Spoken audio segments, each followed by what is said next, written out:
Good morning and welcome to the 445 Productive Through Joy show with your host and your boy, Dr. Michael Datcher. This show airs each weekday morning, hella early AF at 4:45 a.m. here on YouTube's Michael Datcher channel, then at 4:45 p.m. on Facebook Live, guys. Today, we're talking about the unknown and how an embrace, or as we say, how being open to the unknown can be an extraordinarily productive avenue in which to enhance one's productivity. So we have a really interesting day planned for today. All right. So thanks for being here. If you are new, you can go to productivethroughjoy.com to see about us. We speak to groups, schools, and organizations about being productive through joy. A really amazing series of workshops and programs that you'll see if you go to the website to see what we do, how we do, when we do, as we do it. Have me come out and speak to your group, school, or organization, and we'll see you there. I should also say you can also simply hit that subscribe button right in front of you and become a subscriber and get all these videos for free. I did say free. 1, 2, 3, 4, free. I should also say a few words about myself for those of you who are new. Most people watch the show, of course, in reruns, not live with me on the West Coast at 4:45 in the morning. This is your host and your boy, Dr. Michael Datcher. I am the author of the New York Times bestseller, Raising Fences, which was a Today Show Book of the Month pick. I'm the author also of the acclaimed historical novel, Americus. I'm also the author of the spanking brand new animating black, I should also say Pulitzer Prize nominated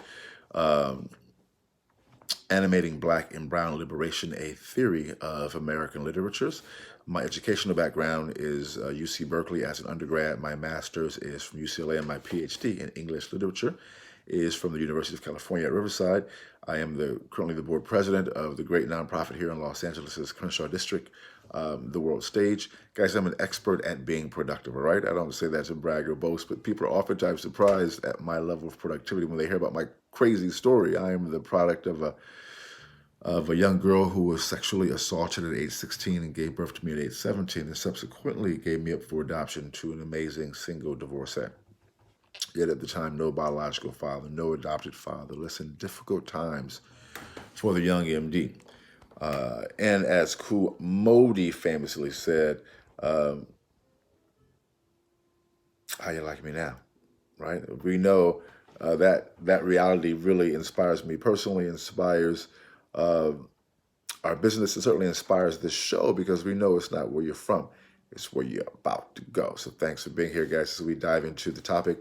Again, I'm on book tour for my last 2 books. I'll be at Marlborough College in Vermont, in February, I think it's that Tuesday, the 11th. I'll get back to you on that. Then I'll be in Taos, New Mexico. Then we'll be in Seattle for actually first in January at MLA. We just have a lot of things going on, guys. Look for me either michaeldasher.com or just Google me. You'll see all those dates pop up. So thanks for being here, guys. Let's dive into the topic. So today, guys, we're talking about the unknown. I know this is the topic for many people that is relevant to our lives, and certainly for me. As a sidebar, many of the shows that we do on this show are basically me working through my stuff in public, trying to get better, trying to do better, trying to enhance my own productivity and dealing with the things that, in a pretty frank way, that I know I need to work on in my own life. So this is not about so much me preaching to you. It's about me encouraging all of us, including myself. So point one is that the unknown is always going to be with us. The unknown is always present in some way, in some expression, right? That's just that, like dealing with the unknown. A lot of us, because of a lot of childhood trauma, when we were too young to determine or control our environments, and other people had control over certain aspects of our environment and didn't do such a good job with that, we have developed into people who like to control our environment or like to know all the possible details, which doesn't have to be necessarily a bad thing, but it certainly can be a bad thing if you are a control freak in ways that you then begin trying to control other people, right? And that's this as a sidebar squared. The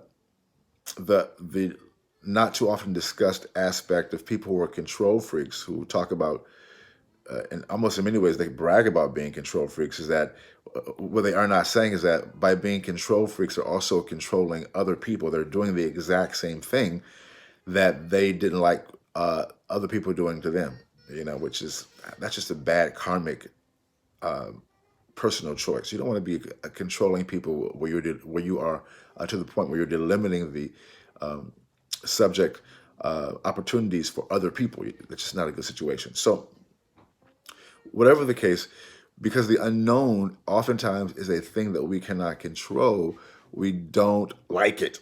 We don't feel comfortable. We don't feel safe. All right. That's point one. But that's going to be there. All right. Because the unknown, guys, is going to be here. Well, point two is, well, how do you have a good attitude about this thing, as we hinted as point two, that because we don't, we are not able to control the unknown, that we don't feel safe, we don't feel confident going into it. How do we change that dynamic? Point two is that you can actually change your attitude about the unknown, right? And we talk a lot about on this show about meditation, various types of spiritual or energetic practice, yoga, Pilates, running, prayer, reading, preparation for undergirding yourself. That's how you do it. It's getting to it meaning being comfortable with, as we say, open and safe in the unknown, is working on what we call the lowercase truth, right? Inside your own self, coming to a place knowing that we call it the universe, spirit, the earth, although it doesn't always seem to be that way, the universe is constantly working for your good. Although I know, because many of us, like myself, have trauma, you think, well, how can that even be possible? How can you say that with so much drama and trauma in the world and in the White House? How can you say the universe is constantly working for our good? I know it's a hard lesson, a hard point to receive, including for myself oftentimes, frankly. But that's where the work comes in. That's where the actual practice comes in. Because your thoughts are things, and you can determine, you can actually impact and or influence how the universe responds and reacts to you. And part of it is knowing, believing, claiming, speaking up, as we say, speaking it up, that the universe is constantly working for your good through meditation, through visualization. And we can't get to all the details of that now in this quick show, but that's why we say reach out to us, and we'll reach back out to you. You want to know that the universe is a friendly place and it's working for your good, but you have to also claim that good through these various types of modalities. But again, reach out and we'll talk more about that when we talk in person. All right. But you can influence the fact that the universe is a thing that's constantly working for your good.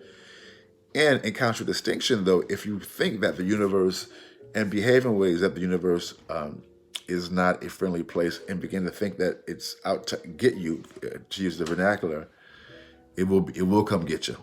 All right, there it is. That's a very simplistic breakdown of a much more complicated process, but that's generally probably how it works in my experience, certainly, which goes into point three.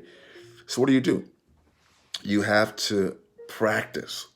As you practice seeing the universe as a safe place, understanding the universe is working for your good, you're going to experience a heightened level of productivity, guys. I've seen it so much in my own life. As I share a little bit of my own personal narrative, which is why I do it each show, to let you know, we all come from different places, and some of us, like myself, come from, pretty difficult odds to get where we are in this world, right? So if I can do it, I know a lot of people can also have that level of success. So boom, goes the dynamite. That's all for today. That's all for today's show. Again, we air each weekday morning, hella early at 4:45 a.m. here on YouTube's Michael Datcher channel, then at 4:45 p.m. on Facebook Live. Look for me coming to Marlboro College in February, and I'll be in Seattle at MLA, which is a Modern Language Association. It's a convention of panels and scholars and activists to a lesser degree, but scholars primarily. I'll be there the second week of January in Seattle, talking about global Black studies and other stuff. Guys, thanks for being here, about my new book, Animating Black and Brown Liberation, the Theory of American Literatures. So until then, we'll see you Next time, until then, let's talk about it and be about it. Deuces.